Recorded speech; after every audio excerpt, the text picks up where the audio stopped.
Hi, my name is Jesús Ramirez. Welcome to my Design Cuts Photoshop Masterclass, creating a beautiful surreal scene using blending modes. Thank you so much for joining me today. Before we get started, I'd like to briefly introduce myself.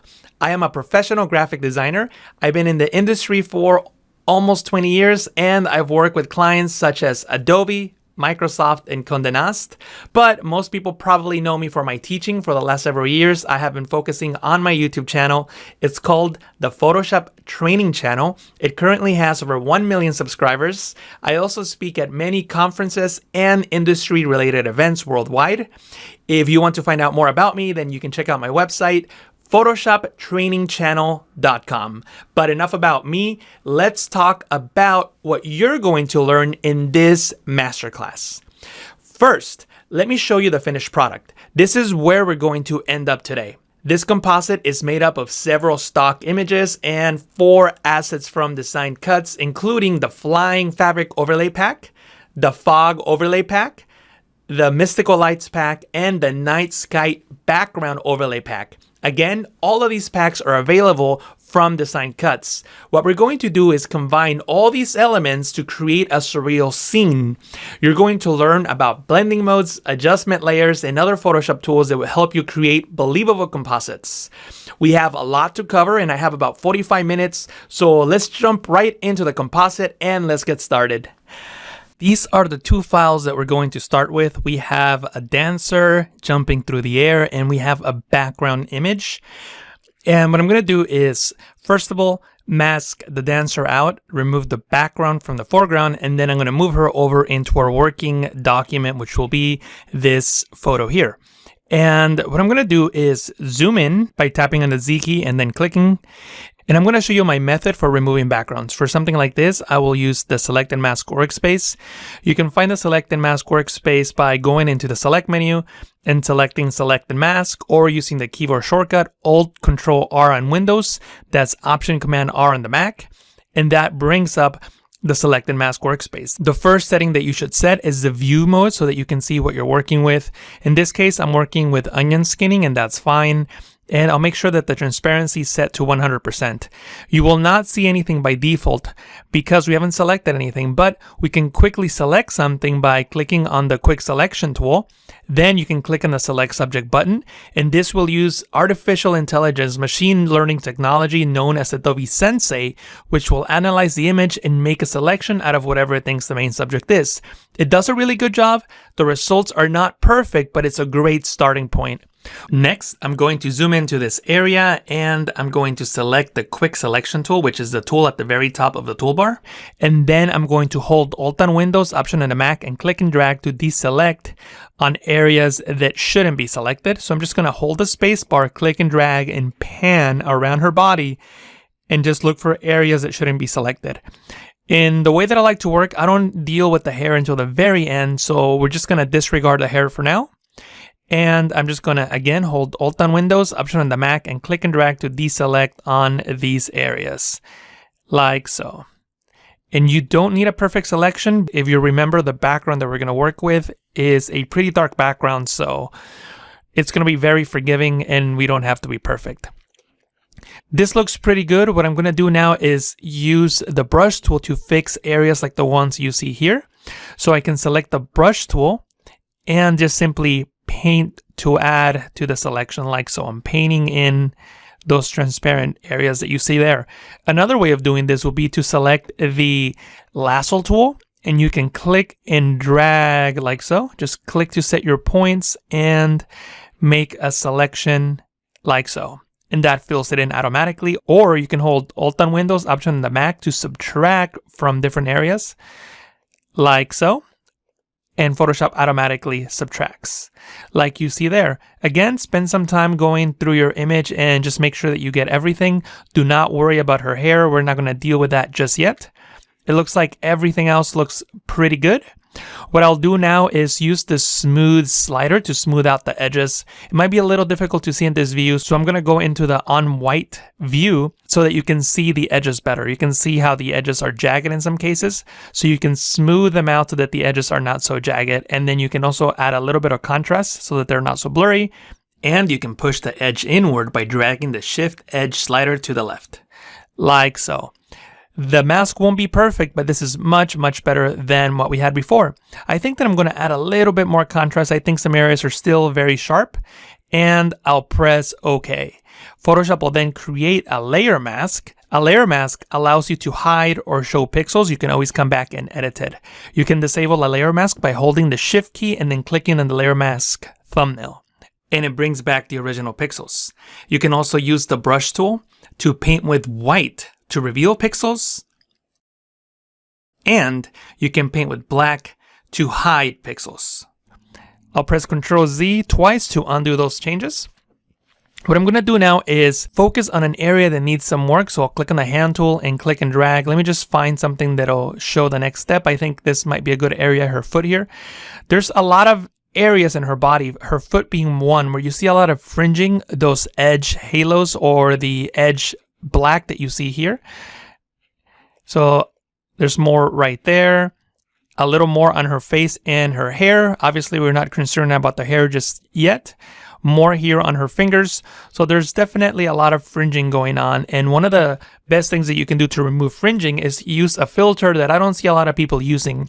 When you have a layer mask selected, you can go into Filter, Other, and select either maximum or minimum.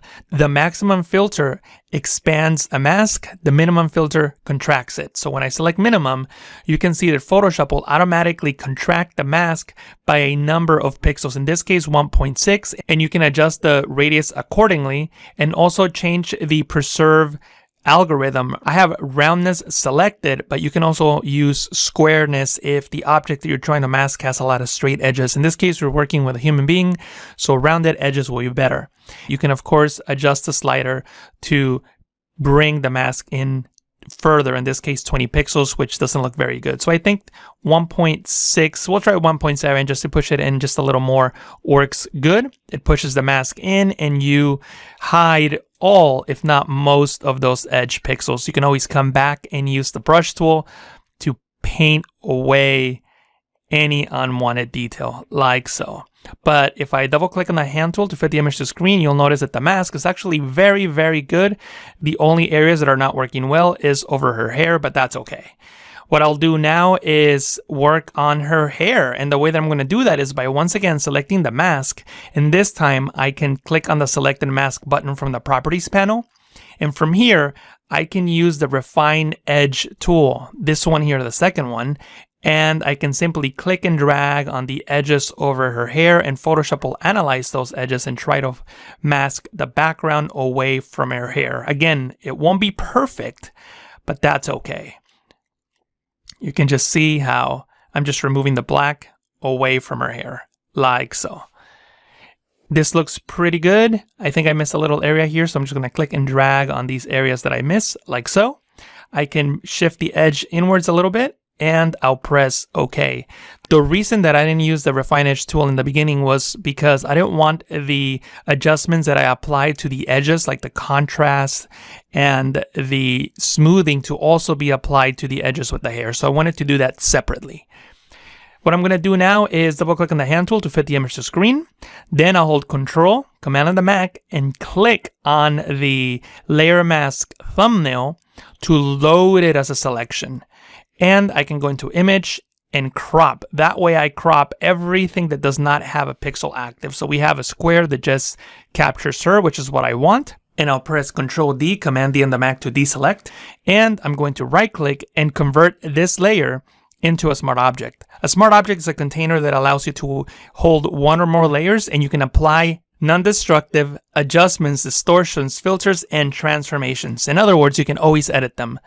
Now that I'm at this point, I can click on the Move tool and click and drag her over onto our working document. The tab will switch over, and then I can just release right in the middle, like so. And you can see the result of our selection. It looks really, really good up against this background. Then I can press Ctrl-T, Command-T to transform.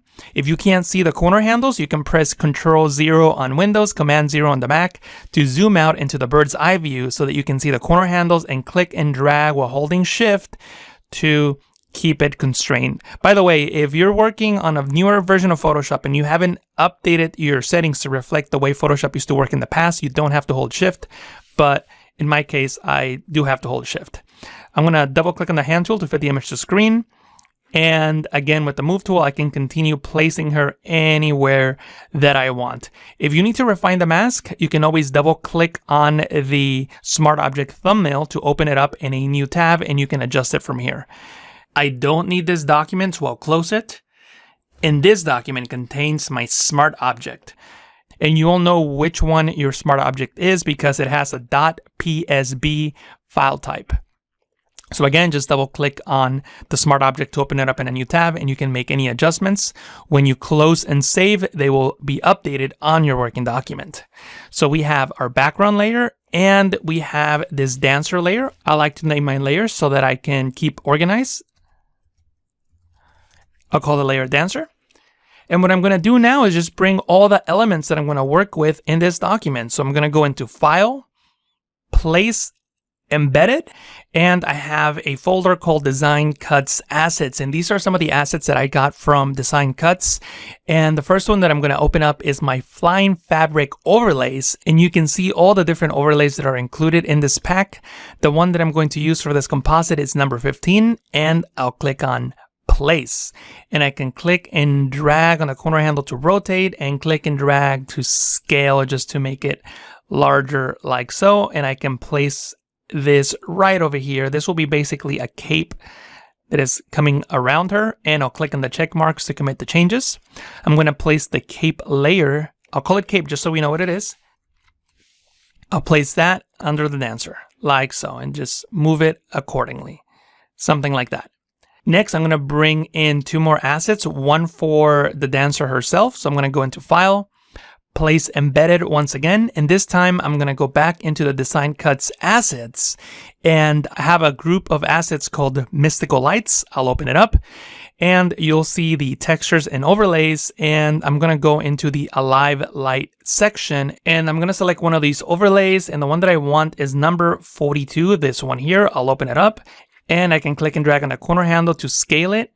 And I'll click on the check mark to commit the changes. One thing that I didn't mention earlier is when you do a File, Place, Embed option, it automatically converts it into a smart object, which is a good thing because I can work non-destructively with it. What I'm going to do now is bring in another asset. So I'm going to go into File, Place Embedded once again. And I'll go back into my Design Cuts Assets folder, and I have a Fog Overlays pack. I'm going to go into my PNGs folder and select Fog number 1 and place it in my working document. So I'm just going to click and drag it over to the corner and just make sure that it's a little bit larger than the canvas and drag down like so. So now I have my fog, my light, my dancer, and my cape.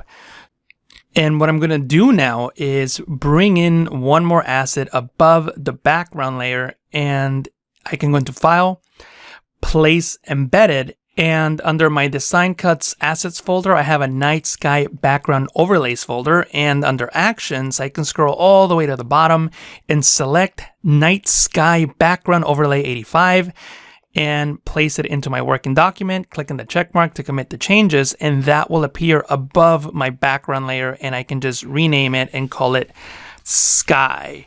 And what I'm going to do now is get a little organized. So I'm going to select the background layer and the sky layer, and I can select both by clicking on them while holding Shift and press Ctrl G on Windows, Command G on the Mac to put them into a group, and I can call this group Background. Then I can select my cape layer, my dancer layer, and my light layer by selecting the cape layer, holding Shift, and clicking on light to select those three layers. I can press Ctrl G, Command G on the Mac, and I can call this group dancer. And my fog layer is part of my foreground. I don't think I'm going to have too many foreground elements, but I'll still put it into a group. Ctrl G, Command G on the Mac, and I'll call this group foreground. You always want to stay organized and make things easy to find.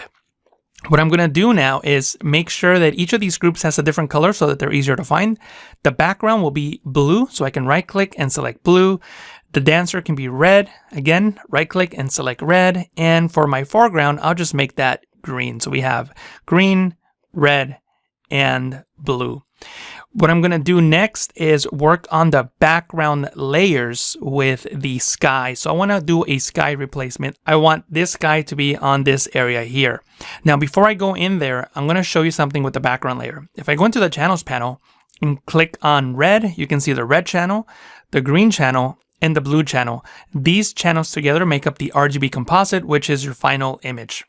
And what these channels do is they show you the amount of light of a specific color. Bright areas indicate a lot of light in that particular channel, and dark areas indicate very little light in the color of that channel. And what you want to do is see which channel has the most contrast between the object that you want to keep and the object you want to remove. In this case, I want to remove the sky, so I want a lot of contrast between the sky and the trees. And the blue channel is the one that gives me the most contrast. Notice that the trees are almost black and the sky is almost white. So that's going to work really well for what I'm about to show you. I'm going to click on RGB, go back into the layers panel and enable the sky layer. Then I can double click to the side of the layer to bring up the layer style window. And under blend diff, I can hide or show pixels based on their brightness or the brightness of a given channel. For example, this is the brightness for the image.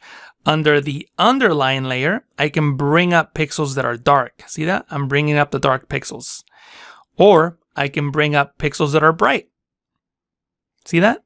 The bright pixels are coming up from the background. So I can also do the same with a channel. So if I go into blue, remember how the blue channel had the most contrast between the foreground and background? I can bring up the dark pixels or the bright pixels. See that? If I bring up the bright pixels, I basically keep the sky. But if I do the opposite, click and drag on the black point and drag it to the right, I bring out everything else. So what I can do now is hold Alt on Windows, Option on the Mac, and click and create a smooth transition between visible and invisible pixels. Next, I'm just going to press OK. This is non-destructive, so I can always come back and edit it.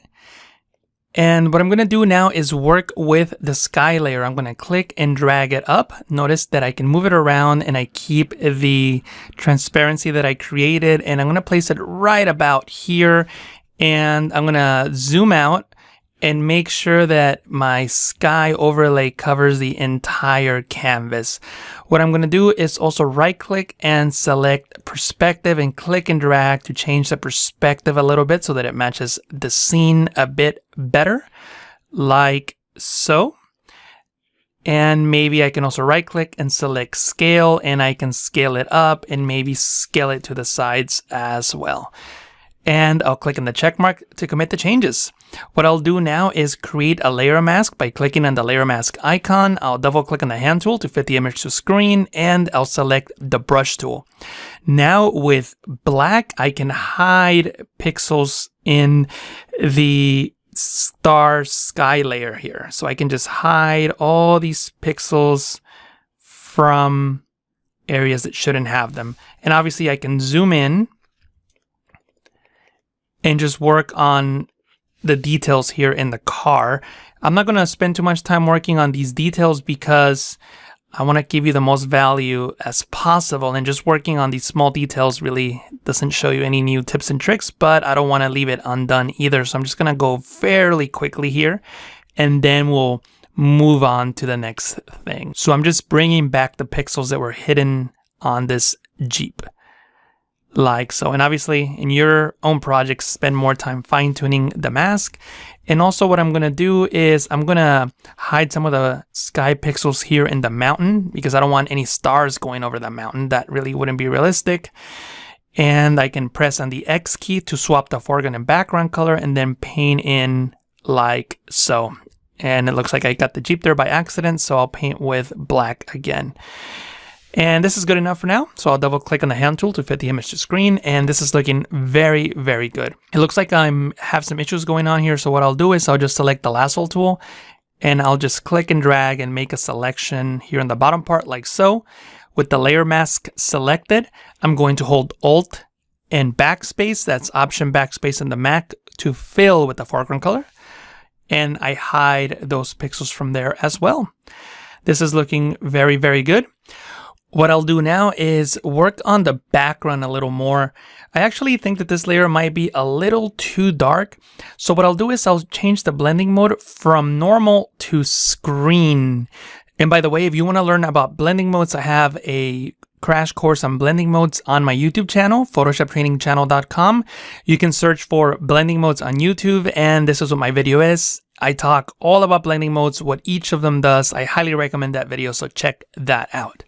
But anyway, what I'm going to do is I'm going to work with the luminosity of the background image to make it seem more like a nighttime image. Above my background layer, I'm going to create a curves adjustment layer, and it will allow me to add or subtract colors to the image by using the RGB composite, which controls all the channels at the same time, or I could use a specific channel and adjust it accordingly. And that's what I'll do. I'll start there. I'll start in the red channel. You can see this line going here in the middle. Anything above that will add more light in the color of that channel. So we add a lot of red light. If we go below the line, we subtract light and add shadows in the opposite color. In this case, cyan. So the opposite of red is cyan. We can do the same thing in the green channel. If you drag up, you'll add green light. If you drag down, you add magenta. And in the blue channel, you can drag up to add blue, of course, or drag down to add yellow. So that's how I'm going to colorize this image. So I'll start with the red channel, and I'll drag down to add a little bit of cyan just to make it more of a bluish color. Then I'll go into the green channel and drag up a little bit to add a little bit of green. And then I'm going to go into the blue channel and add a lot of blue light in this channel, more or less something like this. I can always come back and fine tune it. What I'll do now is go back into the RGB composite, and I'm going to click and drag up so that no pixel is 100% black. Notice the gradient is going from black to white. This means that the darkest pixel will be black, but if I drag up, now the darkest pixel will not be black, it will be a shade of gray, which is why this looks washed out. So I'm just going to click and drag up a little bit like that, and click and drag down on this point so that the brightest pixel will no longer be white. It will be this shade of gray. So maybe that might be a little too dark, so you can adjust it accordingly. So you can click and drag and adjust it like so that it looks more like a nighttime photo. And obviously you're gonna have to fine tune a little bit so you can get the results that you want. I think that maybe something like this will work. This is before and this is after. You can always come back and select this sky layer, and you can go into image adjustment levels, and you can also adjust the levels just to give it more contrast. Click and drag on this point to make it brighter. Totally up to you how you adjust your background so that it looks the way that you want it to look. You have total control. And since we were working with a smart object, this effect is editable. You can double click on the levels adjustment here, come back and continue editing it accordingly. Like so. Total control. I think that the curves adjustment layer might be a little too strong, so let me adjust that. I'm going to click and drag on this point and drag it up just a tiny bit so that I can get some of those stars back. I think that the image is just a little too dark. And here's a trick for you. You can click on a point and use the arrow keys on the keyboard to fine tune those points. I'm just tapping on all 4 arrow keys on the keyboard to fine tune it. And if you tap on the plus key, you'll move up the curve. Notice now how the point on the top right is selected.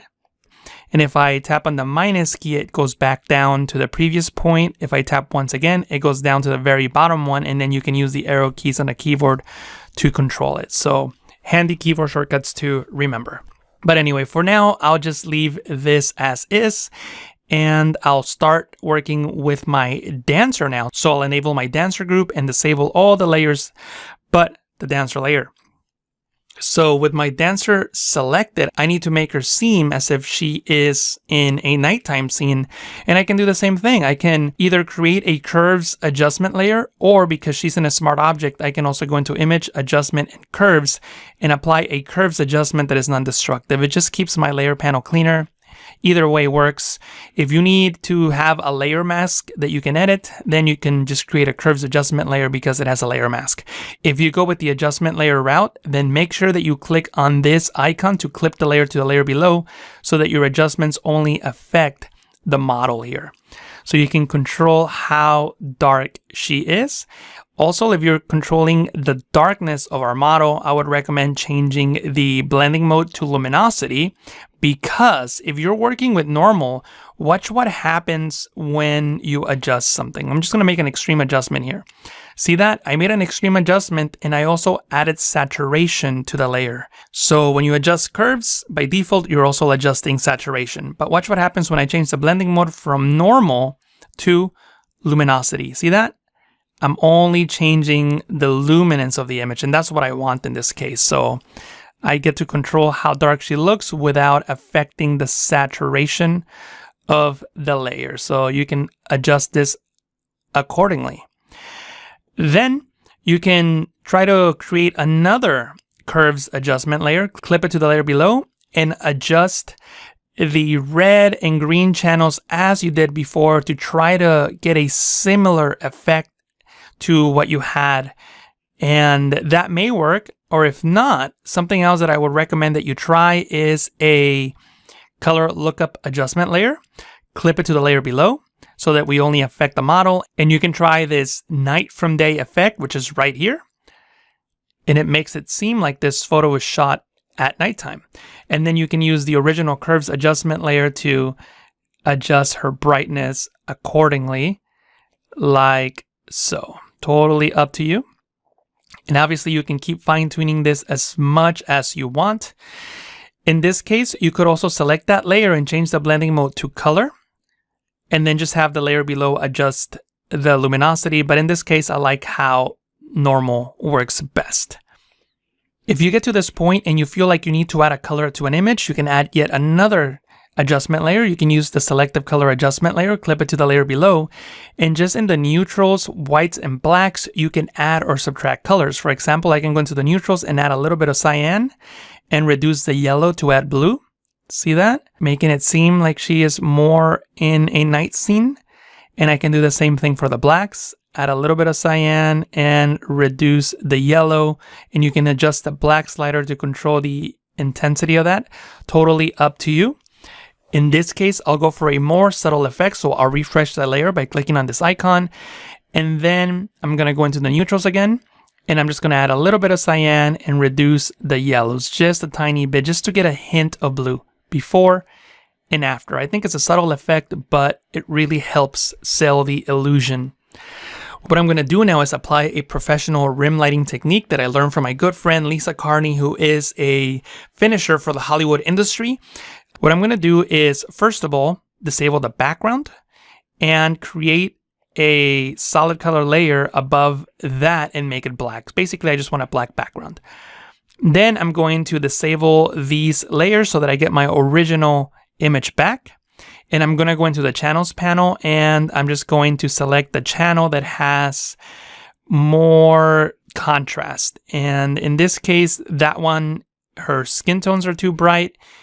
In this one, everything is still a bit too bright, but in the blue channel, again, I feel like I have more contrast in her skin tones and I can see some nice highlights here. So I think that's what I'll use. So I'll click the blue channel and drag it into the new channel icon to duplicate it. And what I'm going to do now is go into image, adjustment levels, and darken the image until I get just the strongest highlights, like so. And you can always press OK and use the dodge and burn tools to either brighten or darken pixels. So I can go into the dodge tool and make some pixels darker. Make sure that I have midtones selected there, and I can just hide some of those midtones so that I just have that rim light like so. Let me show you back here how I'm just hiding all those pixels except the ones on the edges, which is exactly what I want.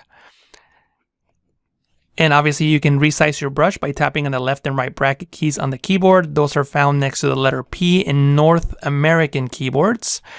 Then I can go into the dodge tool and just make sure that I have highlights selected in the options bar and make sure that the edges are really, really bright, like so.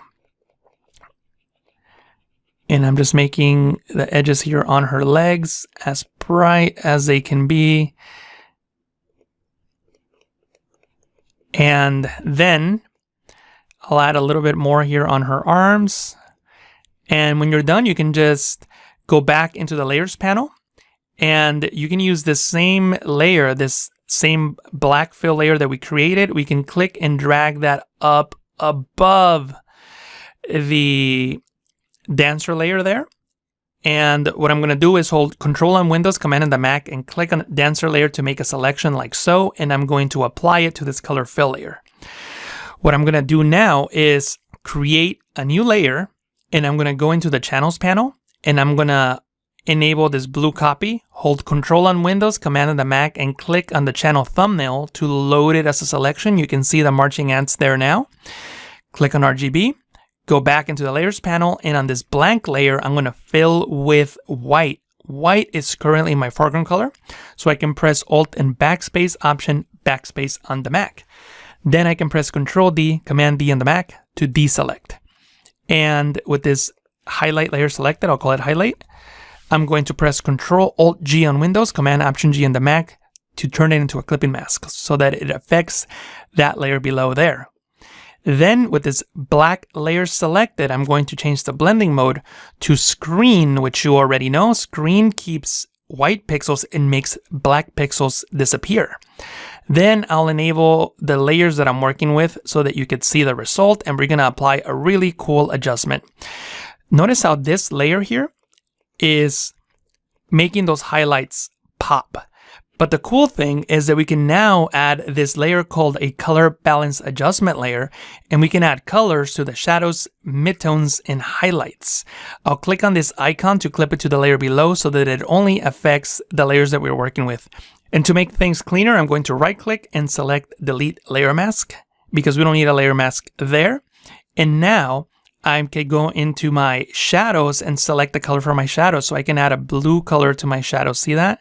By adding cyan and blue, I'm starting to get this blue highlight there. I can go into the midtones and do the same thing. Control how those midtones are going to appear in the highlights. See that? Like so, and I can do the same thing for the highlights. So it gives you total control of the color that your highlights appear before and after. See that? Really cool stuff. Now I can double click on the hand tool.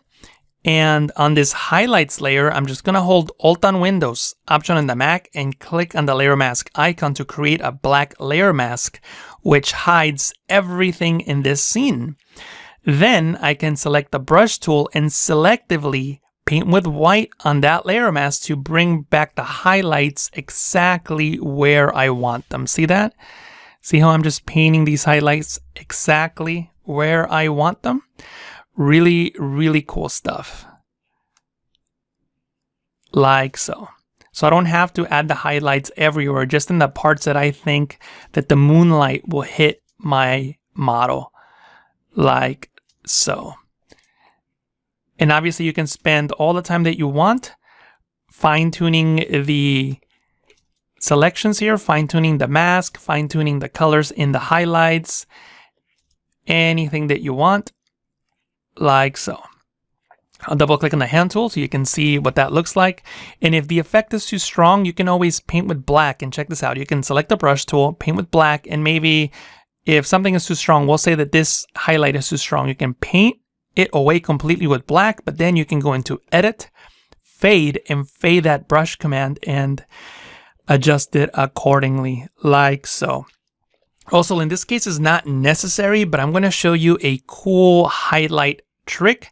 If you create a layer that is clipped to your dancer layer, so I'll clip it above this color layer. I'll just create a new layer, Control Alt G, Command Option G on the Mac, and I'm going to call it Hot Highlight.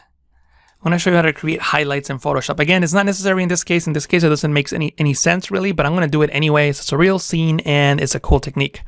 So with the brush tool active, I'm going to paint with white, and I can just paint with white anywhere. It doesn't matter where. Painting with white. And then I can change the blending mode to color dodge and nothing happens. But if I double click to the side of the layer and bring up the layer style window, I can uncheck transparency shapes layer and you can see that highlight now. See that? See how it changes the blend? Super cool stuff. And you can use the fill, not opacity, the fill, to change the intensity of that highlight. See that? Like so. And place her there, and with the fill opacity, I can adjust how that affects that layer like so. So you can start creating these extra highlights if you want. In this case, it doesn't really work, but I wanted to show you that anyway. The trick is to use color dodge and uncheck transparency shapes layers to get that hot looking effect before and after, and you can see the difference. See that? So in this case, we don't need it, but cool trick I wanted to show you just in case your composite did require it. Now, just for the sake of time, I'm not going to spend a lot in making these highlight adjustments because I'm noticing we're running out of time and there's a lot more I want to show you. So what I'll do next is go into this dancer layer here and create right above that a hue and saturation adjustment layer. And I'm just going to check the colorize checkbox, which colorizes the image, and I can just select a color. So I'm going to select red and increase the opacity a little bit like so. And I'm going to zoom in, and this is the color that I'm going to make her shorts and her top. And what I'm going to do is now select the hue and saturation adjustment layer, click on the invert button, and then with the brush tool, I can paint with white and then just reveal that effect on her body. So I just wanted to make sure that her clothing was a different color, and obviously spend way more time than I'm doing now fine-tuning these details, but I think that you get the idea. This is how you would change the color of something in Photoshop. Very easy to do, as you can see. And again, I'm not going to spend too much time on the details. I'm going to go back onto her top here, and I'm just going to paint in as best as I can without spending too much time.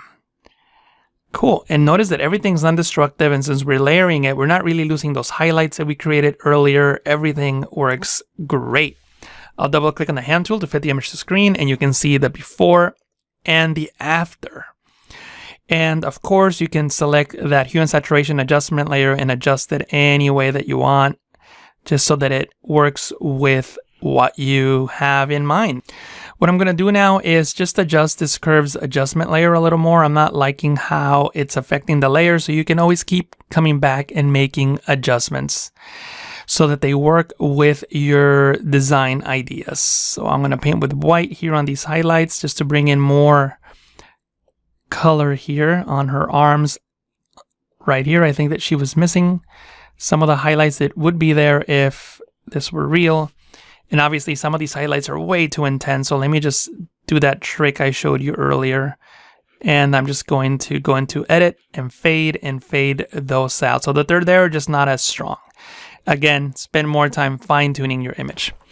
And by the way, if you want to, you can select the dancer and hold shift and click on the color balance layer, Control G, Command G on the Mac, and just call her dancer. So we have two dancer groups, and that's okay. So one controls the actual dancer and the other one controls all the layers that you have in there. But anyway, next I'm going to work on the cape, and I need to do basically what I did before. So I'm not going to spend too much time because you've already seen the steps, but basically I have to go into the hue and saturation adjustment layer, click on the clipping mask icon, desaturate the layer. Then I'll create a curves adjustment layer, clip it to the layer below, and just make sure that there's a lot of contrast, and click and drag this point down to make the image darker, like so. And I'm going to go into the channels panel, and I'm going to reduce the red and also add a little bit of blue just to try to match these two reds as best as I can. And obviously you will need to fine tune the image to make the match, but I think this does a very good job. What I'll do now is do the same highlight technique over the cape, but this time I'm just going to go so much faster because we don't have too much time. So I'll create a solid background color. I'll make it black. I'll make sure that nothing but the original cape is enabled. Go into the channels panel and look at the different channels and see which one gives me the most contrast in the edges. And in this case, the one with most contrast in the edges and that really shows off the highlights again is the blue channel. So I'll duplicate that. Go into image, adjustment levels, and just make sure that the edges are what's really popping there. I'll press OK. Again, you can use the dodge tool with highlights selected in the options bar and just make sure that the highlights really pop there. Like so. Again, spend way more time than what I'm doing. We don't have too much time, and there's a couple other things I want to show you. So I'm just doing this very quickly.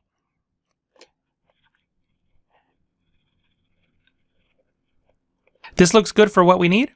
I'll hold Control on Windows, Command on the Mac, and click to create a selection around the bright pixels. Click on RGB, go back into the Layers panel, and right above this layer, I'm going to create a new layer.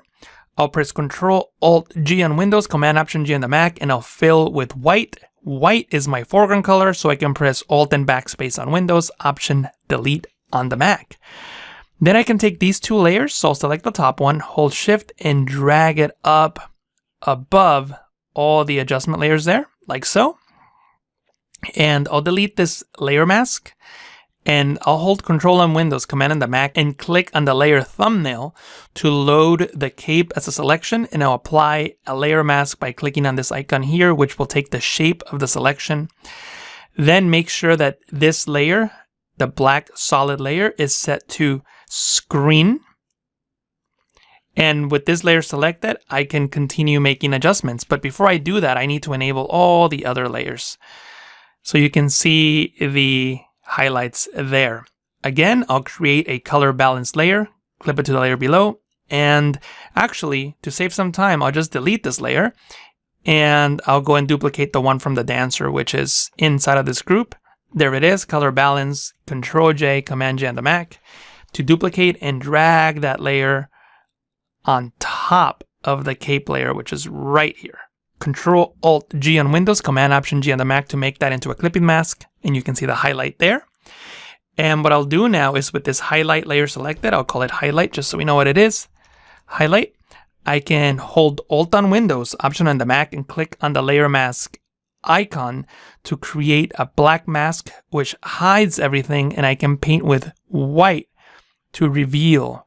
White is not my foreground color, so let me make it that by clicking on this arrow to swap it from the background, and I can just paint with white to reveal the highlights there, like so. And obviously spend more time adjusting the highlights and things like that in your image. And let me just enable my dancer layer so that we can see the result. Those highlights are probably a bit too bright, so what I will do in this case is just reduce the opacity. So I'll select this top layer, hold Shift, and click on the cape, Control-G, Command-G on the Mac, and this is my cape group. So now, from here, I can find that highlight layer, which is right here, and just bring down the opacity accordingly so that the highlights are not too bright. Again, spend more time fine-tuning those highlights in your image. What I'm going to do now is enable the light group, and you can just switch the blending mode over to screen like so, and just bring this light over her and maybe rotate it so that her motion matches the motion of the light, and I can scale it up like so. I think we might need some motion going around her body. I think I might need to rotate this or flip it rather. Right click, flip it vertical. Yeah, this looks much better. So maybe something like that. And what I'll do now is just scale it a bit more like so. And I'm going to zoom in, and I'm going to hold Alt on Windows, Option on the Mac, and click to create a black mask. And again, I'll paint with white, and you can selectively bring back these light streaks coming out of her body. Really cool stuff. And you can just make your brush larger and do something like that. You can also select the layer and go into image adjustment levels, and if you change the brightness of a layer, you'll also change the way it blends. So I can add more contrast so that it hides the pixels that are not completely black, and it intensifies the effect before and after. I think I like that much better. And then I can duplicate this layer by pressing Control-J on Windows, Command-J on the Mac, and moving it to a different area deleting the layer mask, and then maybe rotating it so that it looks different, like so. And then once again, Alt on Windows, Option on the Mac, and click on the layer mask icon to create a black mask. And you can paint with white on the corresponding pixels that will make this look as if that light is coming off her body. Again, spend way more time than I did here fine-tuning these small details. I'll double-click on the hand tool to fit the image to screen. What I'll do next is work on the foreground, which is that fog. And what I'm going to do is select that fog layer, reduce the opacity. I think that it's way too bright. Then I'm going to create a hue and saturation adjustment layer, clip it to the layer below, and click on colorize. And if I bring down the lightness, it will darken the image. And if I increase the saturation, I'll add color to the fog. And I can make it any color that I want by dragging on the hue slider. And I'll probably just select like a blue or cyan color just so that it matches my scene a bit better. Like so. Maybe something like that. And I can reduce the opacity of the fog layer even more just so that it matches what I'm trying to go for. And the last step of all this is do the final touches on a brand new layer. I'll press Control Alt Shift E on Windows, Command Option Shift E on the Mac. I'll call this layer Final, and I'll convert it into a smart object so that I can apply effects to this final composite layer, but having the flexibility to swap it out with a different image. Let me show you what I mean by that. I can go into Filter, Camera Raw Filter, and what the Camera Raw Filter allows you to do is control the overall color and tonality of an image. So from here, I can adjust the temperature. I can make it colder, just to make the image much colder. I can also adjust the contrast, adjust the shadows, maybe make the shadows darker or brighter, totally up to you. You can also increase the texture in the image just to make it pop more, makes those stars in the background pop, the light pop. So you could also use clarity, which is contrast in the midtones, adjust the vibrance, which is a smart way of adding saturation. It protects already saturated pixels and skin tones. Saturation just adjusts all the pixels the same. And I can go into the effects tab and add a little bit of grain. If I zoom in, you'll see that there's not much grain in the image. In some cases, that's okay. But in this case, I want just a little bit of grain to make it look more like an actual photo. So adding a little bit of grain makes the image look more cohesive. I'll fit the image in view so that I can see the entire image. And I'm also going to add a vignette just to darken the edges of my photo, like so. And if you want to, you can go into the HSL adjustments and then adjust individual hue, saturation, and luminance of these colors. For example, the reds, I can make them more orange. See that? See how I'm making these lights orange? Totally up to you if you want to change those colors. I can go into the saturation and then adjust the saturation of the blues. So maybe less saturated blues or more saturated blues. Totally up to you. You can double click on a slider to reset it. And then you can adjust the luminance. So maybe the blues could be darker or brighter. Again, totally up to you how you decide to adjust these colors. When you're done, you can press OK to apply the changes. You can toggle these adjustments by clicking on this eye icon before and after. I really think that the Camera Raw filter did a lot to bring this image together. It looks much better. And now let me show you my final piece. This image used exactly the same techniques that I shared with you in this video, but I spent more time fine-tuning it, and that's usually where the magic happens. I really hope that you enjoy this Photoshop Masterclass. Again, my name is Jesús Ramirez. You can find me on my website, photoshoptrainingchannel.com. Again, that's photoshoptrainingchannel.com. When you're there, make sure that you subscribe to my newsletter where you will receive a lot more free Photoshop content. You can also find me on Instagram at JRFromPTC. I hope that you enjoy this session and that you learned a lot. Thank you so much for watching. I'll catch up with you again very soon. Thanks again.